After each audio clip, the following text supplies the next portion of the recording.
Hey guys, what's up? Doing another video. Today I wanted to talk about Resident Evil 4 and the ridiculous amount of ports that's gotten over the years. Resident Evil 4 originally came out on the GameCube in 2005. It was originally a GameCube only game. And this version did not have separate ways, and it also had a few differences in the campaign. For example, when you buy first aid sprays from the merchant, they cost 10,000 gold, and it didn't seem to have a limit to how many you can get. And I'm pretty sure there were a few other changes, a few other differences. For example, you couldn't get the PRL laser cannon, you couldn't get the extra costumes where Leon's dressed up like a mobster and Ashley has the knight's armor. And I'm pretty sure there were a couple other things.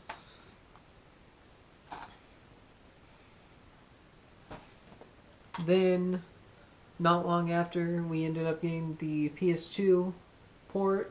This version did include separate ways, which was Ada's storyline, and also got a couple more weapons added, like the PRL laser cannon, which you get for completing the game on professional difficulty.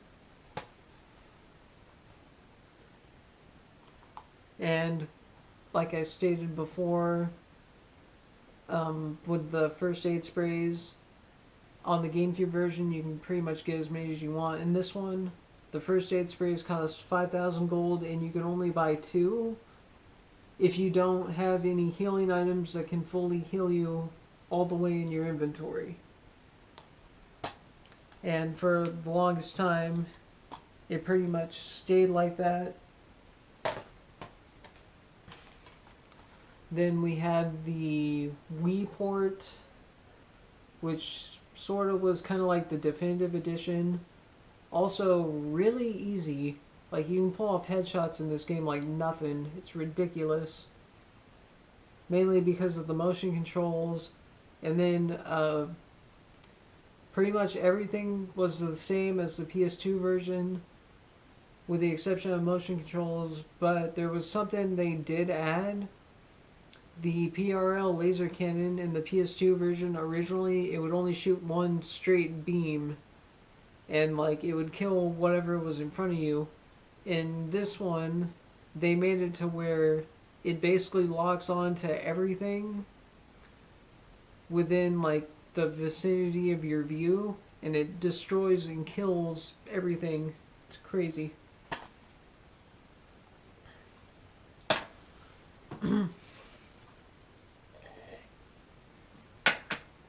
Then not long after, we got the PS3 360 port.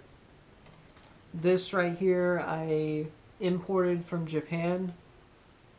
I ordered it off Amazon. It's also got Code Veronica with it. Now this particular version right here is actually pretty interesting because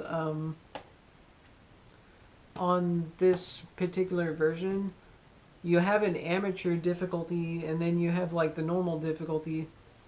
If you go into the amateur difficulty, it's actually pretty surprising because you start off not only with a pistol, but you also start off with a shotgun. And the guns are like already pretty strong when you start off. And what's even more interesting is the guns get ridiculously stronger as you upgrade them. Then, of course, normal difficulty is pretty much the basic difficulty, the one we all sort of know. And then professional, which everything's a lot harder. But I highly recommend getting the money together and trying to get this version, because not only does it come with Code Veronica, but it's probably got the most to offer for like the different difficulties and stuff. Because the thing with the amateur difficulty it turns out that certain areas get blocked off, so you can just go straight forward in the game. Like, there's certain areas you don't have to go to. Like, when you first make it to the castle and you have to go get the key to get in, and, like, there's all those guys you have to kill. You don't have to do that part, and then you also don't have to do the part where you're running through the maze, surprisingly. Now, some might not like that because it takes away from the challenge, but for speedrunners, it could shave a lot of time off when playing the game. And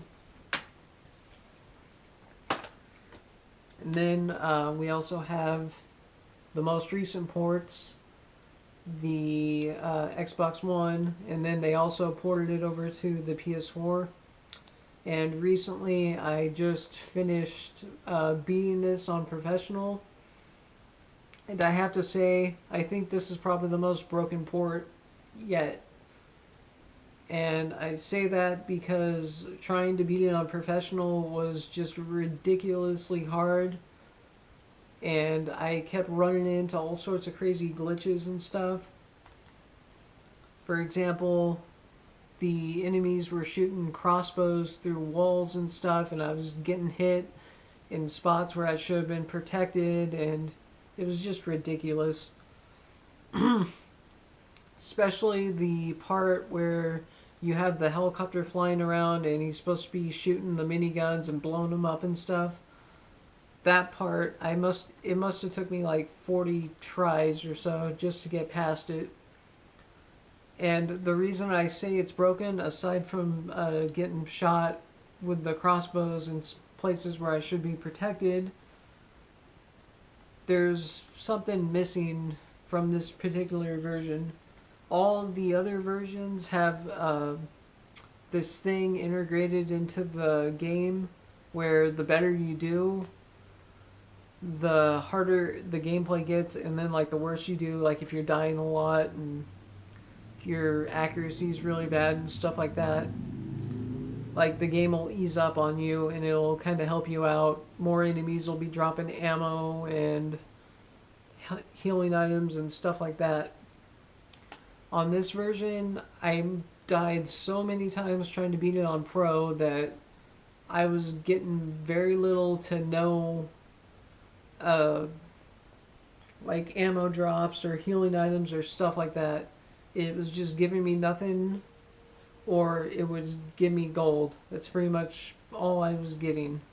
But eventually I managed to get lucky and managed to get a couple grenades, and I managed to get through the level and eventually managed to beat the game. But it's also got some other problems with it too. For example, there's audio glitches where you'll activate a door or something and it'll keep making that same noise like throughout the whole level. And then there's also problems with the treasure. The part where you're in the sewer and you're fighting the bugs, they drop those like jewels, like the green bug eye, the red bug eye, and the blue bug eye. So far, like whenever I get to that part, they drop nothing but the green bug eyes.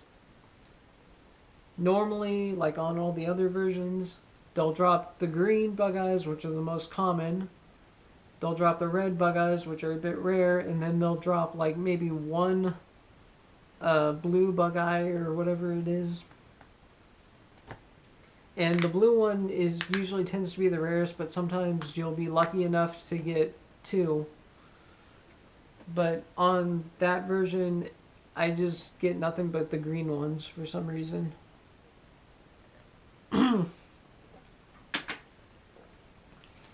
So this version's probably the most broken port. Now, I don't know if it's the same story on the PS4. I don't have a PS4, so I can't really play the PS4 version. But, yeah. And then there's been a bunch of other ports of the game. There's been, I think, like an iPhone version. There's been a couple different PC versions. Like back in the day, there was one done by Ubisoft, and then a year or so ago, there was that really good one that they put on Steam.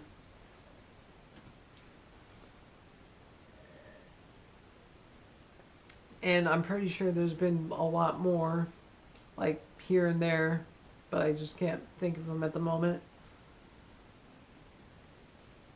But Resident Evil 4 seems to be the one that's been ported the most, and it's just ridiculous.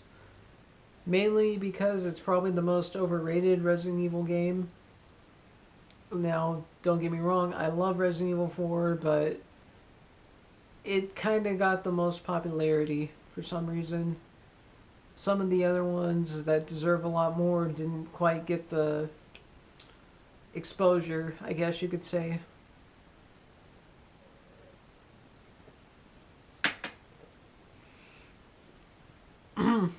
Anyway, the only system that doesn't seem to quite have a port at the moment is the Switch version, and I'm pretty sure that's going to happen soon. I don't know when, but if they put it on everything else, they're most likely to put it on the Switch. It's only a matter of time, really. But what do you think about all the different Resident Evil ports? Or, well, Resident Evil 4 ports? Do you think Resident Evil 4 is overrated, or do you just think that it's the best one, and because of that, it deserves all those ports?